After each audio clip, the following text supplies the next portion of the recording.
ensonga lwaki ebintu bitandika okukyuka mu bulamu bwo, ensonga lwaki ebintu bitandika okuseeminga different in your life, it is because of one reason. Njagala ogiwulize bulungi sijiddamu.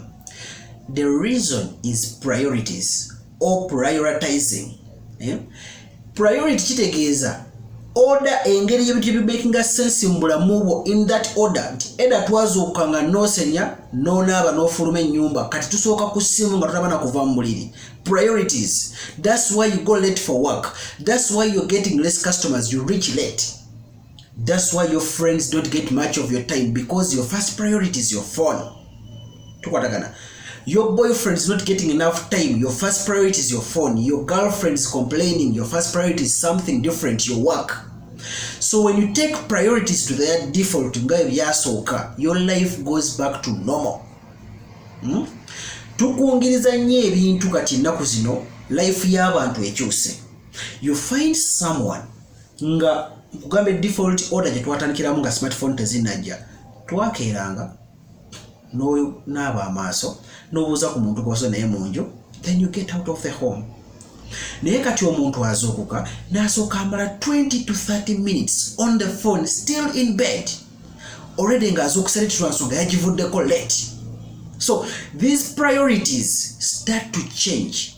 Your priority before was work when you didn't have a smartphone. Your priority before was getting a boyfriend and you gave him much time. Your priority before was your family and you gave them much time.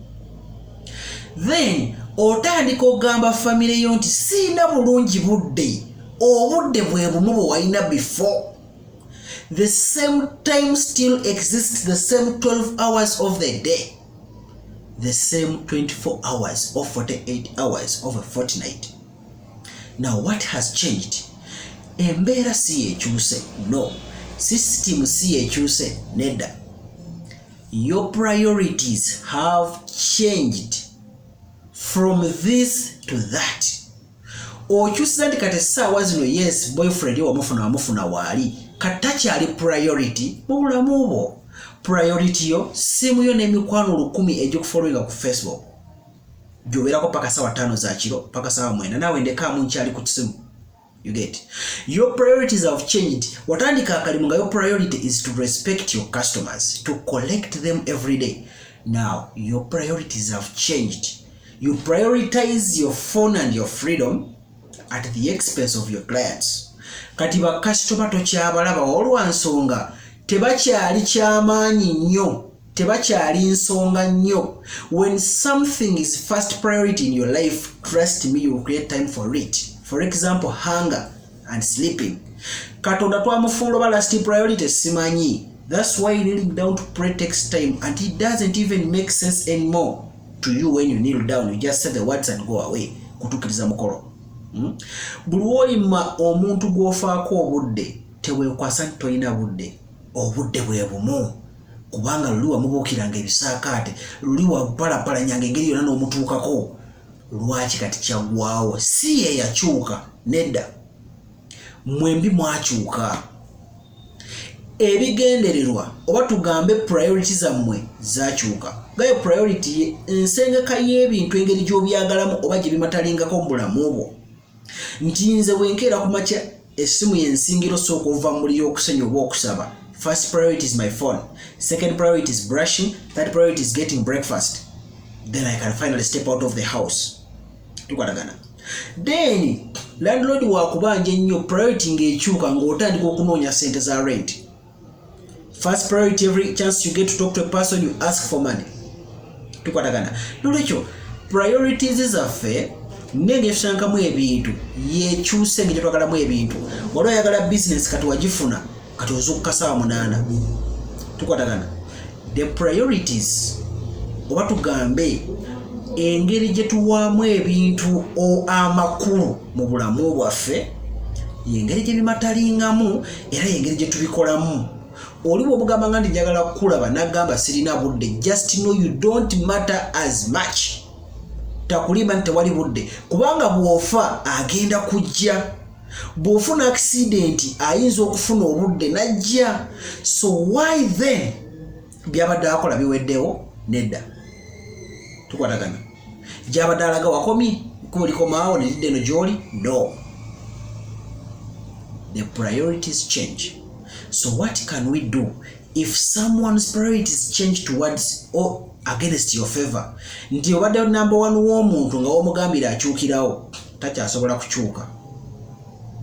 Most cases naffe ffennyini bye tukola bireetera abantu tukyusa mu numbers. Nobadde ku number 2 n'akuza ku number 5.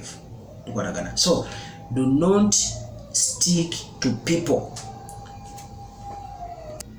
Tukwatagana. Nolwekyo bw'otandikanga okuba ne demand z'ebintu mu bulamu bwo weegenderezenga nnyo ng'obifunye, kubanga emmeeme tugituma kufuna kintu n'ekireeta bwe tumala ne tukiggyako ebirowoozo then ne kitandika nakyo okutambula nga kidde emabega. Bizinensi yange yalinga ekola bulungi naye kati sikyabitegeera. Wakeeranga n'ojja wawanga abantu ekitiibwa, wafangayo okubuuza ku bantu, wafangayo okureetinga n'abantu, okyabikola. Before you complain your relationship has changed with your friends, with your spouse, with your partner, with your husband, what are your priorities and what were they back then? Wajja na motive ki? Bintu ki bye wasoosanga nakeeranga mubuuzaako, are you still doing so? Yeah? This is how we grow a distance even with our parents. Timuzaddewo mukeera n'ova ewaka n'osigala ng'omubuuzaako, osigala omugambako, mukwatagana. Then priorities shift. Time does not change things. Our priorities change things. Tukwatagana. Nti kati tokyabawa first priority. Priority cannot be one in one place. You can pile 100 priorities in one place and you still give them the same time. For example, communication. It doesn't matter how many minutes you skip to talk to someone, but have you done so? Tukwatagana. Ogende ebweru ne werabira abeewammwe naye nga bakuyambako mu kugenda, mostly men. Tukwatagana. N'otandika okufuna ebizibu nga tebakujjukira na state kimu oli na nsi kikati muwadda. No one knows.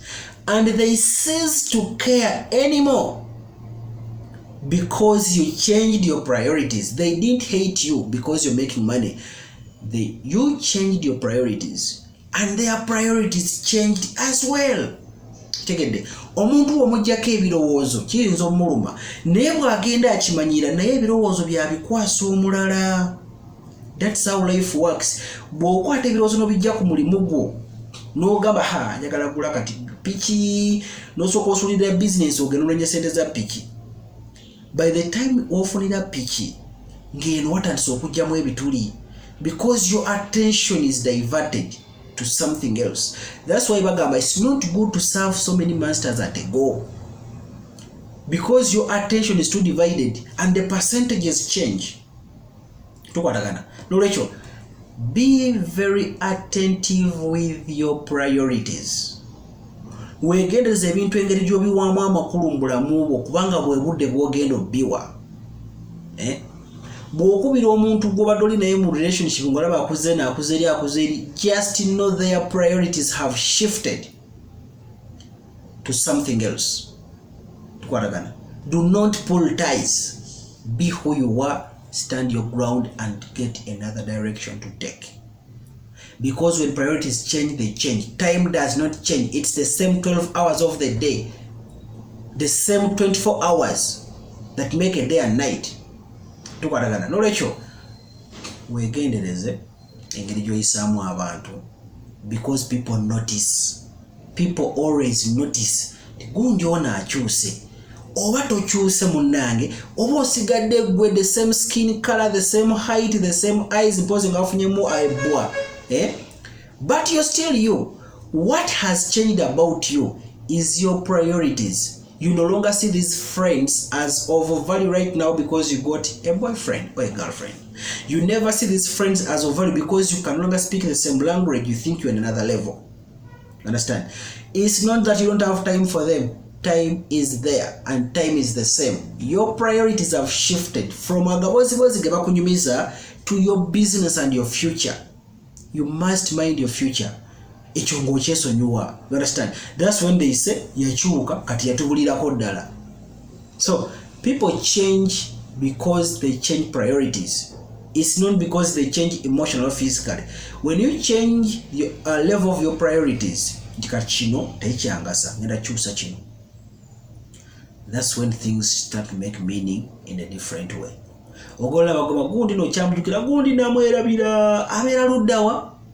What causes that?